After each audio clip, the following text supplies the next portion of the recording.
Share बाजार को लेकर के जितनी भी बड़ी चिंताएं थी, मुझे लगता है कि वो सारी बड़ी चिंताएं अब दूर होती दिख रही हैं। और अब इंतजार है कोई बड़ी खबर निकल कर सामने आ जाए। जब भी हम लोग कहते हैं कोई बड़ी खबर निकल कर सामने आए तो कोई ना कोई व्हाट्सएप मैसेज फॉरवर्ड कर देता है मेरे पास कि क्या यूएस के साथ डील हो रही है क्या। कभी कोई कहता है आज शाम में हो जाएगी, कोई कहता है कल शाम में हो जाएगी, कोई कहता है वीकेंड में हो जाएगी। तो जब जब ये अफवाह तेज पकड़ती है तो शेयर बाजार एक नई ऊंचाई छूने की तरफ आगे बढ़ जाता है। बीच बीच में एफआईज भी ठीक ठाक पैसा लगाते दिख जाते हैं। तो लगता है कि अब शेयर बाजार आज न कल देर न सवेर नई ऊंचाई को छू लेगा बहुत जल्द, और इस तरफ इशारा भी शेयर बाजार कर रहा है।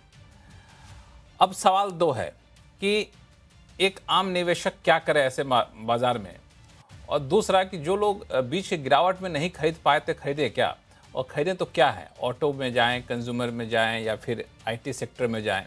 ऐसे कई सारे सवाल निकल कर सामने आ रहे हैं। तो अभी का जो बाजार है, क्या ये मान के चला जाए अब एक नई रफ्तार के लिए तैयार हो गया है, और इसमें कोई चिंताएं भी हैं क्या, और अगर डील हो जाती यूएस के साथ तो बाजार कहां जाता हुआ दिखेगा, और किस सेक्टर में अभी भी दम है जो डील के बाद रफ्तार पकड़ेगा। आज इन्हीं सारे मुद्दों पर चर्चा करेंगे आवाज अड्डा में। नमस्कार, मैं हूं लक्ष्मण रॉय और हमारे साथ हैं जियोजित फाइनेंशियल के वाइस प्रेसिडेंट हैं गौरांग शाह साहब, पाइपर सरिका के फाउंडर है अभय अग्रवाल साहब, मार्केट एक्सपर्ट सुदीप बंदोपाध्याय जी हैं, एसडब्ल्यू कैपिटल के डायरेक्टर पंकज जैन साहब हैं। तो आप सभी मेहमानों का बहुत बहुत स्वागत है हमारे शो में। गौरांग शाह साहब, मैं आपसे ही पूछूंगा, ये पिछले एक हफ्ते के इस शेयर बाजार की चाल को और देखा जाए तो हम लोग क्या इंडिकेशन निकाल रहे हैं? बहुत बहुत धन्यवाद लक्ष्मण जी, इस मंच पर आमंत्रित करने के लिए। मंच पर उपस्थित सभी महानुभावों को और सीएनबीसी आवाज के दर्शकों को हमारा सादर प्रणाम और शुभ संध्या हमारे तरफ से। एक छोटा डिस्क्लोजर पहले ही दे देता हूं ताकि आने वाले 1 घंटे में कोई दुविधा ना हो। जो भी निवेश लायक रणनीति अगर हम इस कार्यक्रम में सुझाते हैं, ये हमारे रिसर्च टीम की तरफ से बुनियादी तर्क के आधार पर होगी।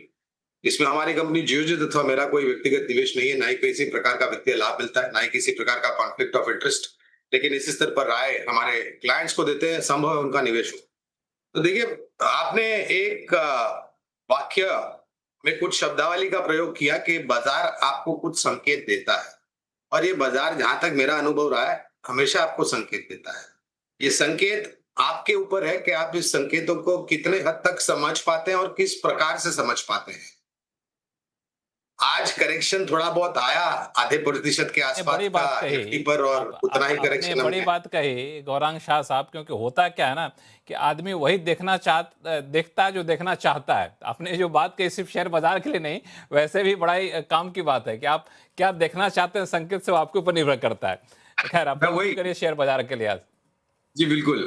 तो इसमें यही होता है ना कि क्या आप इस तरीके से देखते हैं कि प्याला आधा खाली है, या फिर आप आधा भरा हुआ है।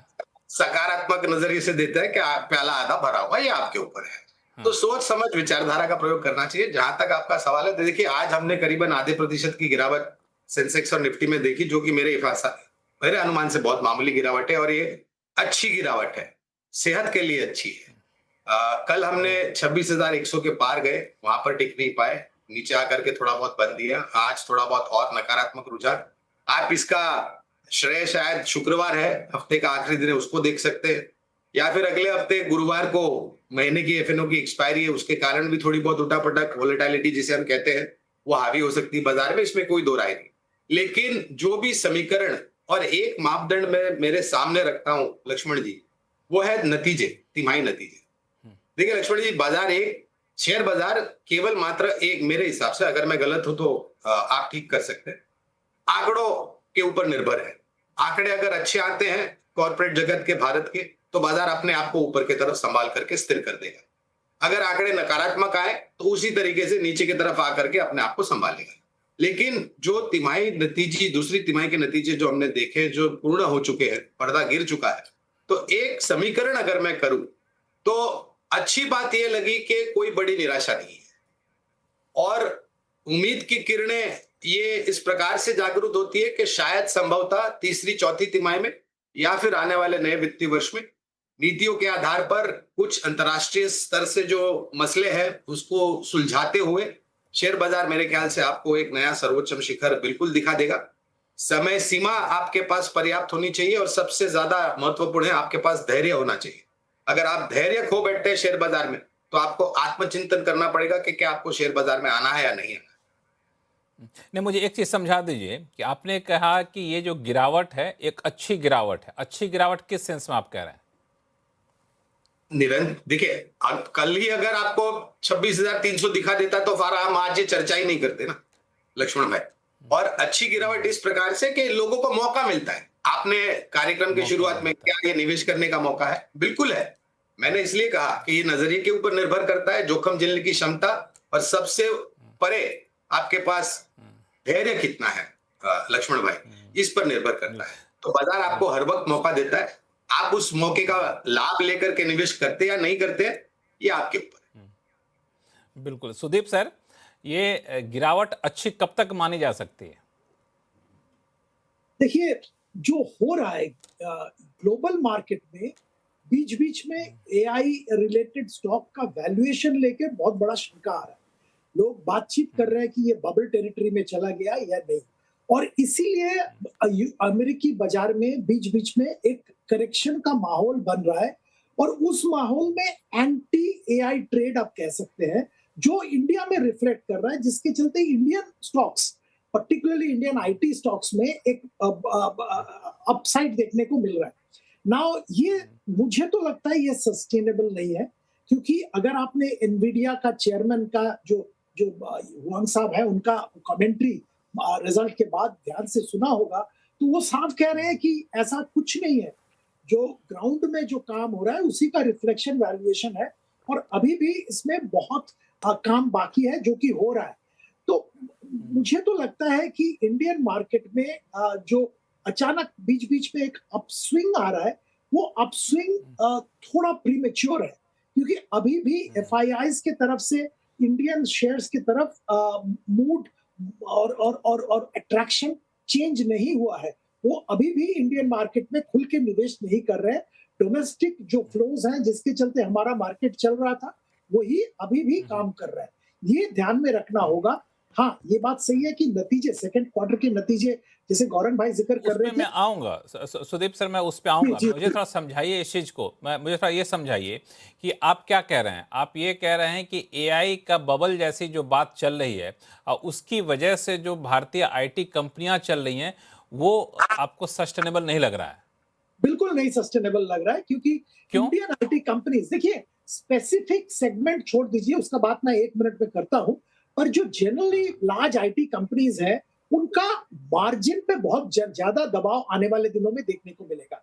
इसका कारण क्या है कि एआई का इस्तेमाल करके ग्लोबल कंपनीज सर्विस डिलीवरी कर रहे हैं और करेंगे भी। हमारे जो आईटी कंपनीज हैं वो एआई के रेस में बहुत पीछे चले गए, उनके पास खुद का टूल नहीं है, थर्ड पार्टी टूल यूज करके उनको सर्विस डिलीवर करना पड़ेगा, और ओवरऑल मार्जिन पे भी प्रेशर आएगा, क्योंकि AI is expected to make operations much more efficient and cost effective. तो ये पहला कारण है। दूसरा कारण है, हम लोग कुछ भी बोले, यूएस मार्केट में पर्टिकुलरली लार्ज कॉर्पोरेट्स या आर्टिफिशियल इंटेलिजेंस और टेक्नोलॉजी कंपनीज को छोड़ दीजिए, बाकी यूएस में अभी भी एक अनिश्चयता का माहौल है, जिसके चलते जो खुल के कॉन्ट्रैक्ट अवार्ड नहीं हो रहा है। अभी भी मान लीजिए कोई कॉन्ट्रैक्ट 100 मिलियन का होना था, वो 50 मिलियन तक अलॉट हो रहा है। कुछ कॉन्ट्रैक्ट पोस्टपोन हो रहे हैं, कंपनीज अलॉट नहीं कर रहे हैं, कुछ स्लो डाउन कर रहे हैं। तो जो ऑर्डर विंस है और साइज ऑफ ऑर्डर विंस वो कम हो रहा है, और इसके कारण इंडियन आईटी कंपनीज पे दबाव आ रहा है। और मार्जिन का बात तो मैं कर ही चुका हूं, पर इसमें एक चीज ध्यान में रखना पड़ेगा, कुछ सेगमेंट्स है, कुछ सेक्टर्स है जहां पे ग्लोबली बहुत अच्छा ट्रैक्शन देखने को मिल रहा है, जैसे ट्रैवल एंड टूरिज्म। हम सब जानते हैं दुनिया भर में ट्रैवल टूरिज्म में बहुत बड़ा एक बूम चल रहा है, और एक्सपेक्टेशन ये है कि ये बूम चलेगा। उस सेक्टर पे मैं बात कर रहा हूं, उस सेक्टर पे मैं नहीं, बात सेक्टर की बात नहीं कर रहा, सेक्टर की बात नहीं कर रहा लक्ष्मण जी। तो जो आईटी कंपनीज इस सेक्टर को, ट्रैवल टूरिज्म को केटर करते हैं, वहां पे मोमेंटम अच्छा है और वो रहेगा। अब देखिए एक ट्रांजिशन हो रहा है ऑटोमोबाइल्स में, आइस से ईवी। तो जो आईटी कंपनीज इस माहौल, इसी चीज में काम कर रहे हैं, ऑटोमेशन में काम कर रहे हैं, वहां पे ट्रैक्शन है, परसिस्टेंट में है, टाटा टेक्नोलॉजीज में है, कोफोर्ज में है। तो आपको आईटी कंपनीज भी ऐसा उठाना पड़ेगा जो एक सेक्टर स्पेसिफिक काम कर रहे हैं और वो सेक्टर में जबरदस्त मोमेंटम है।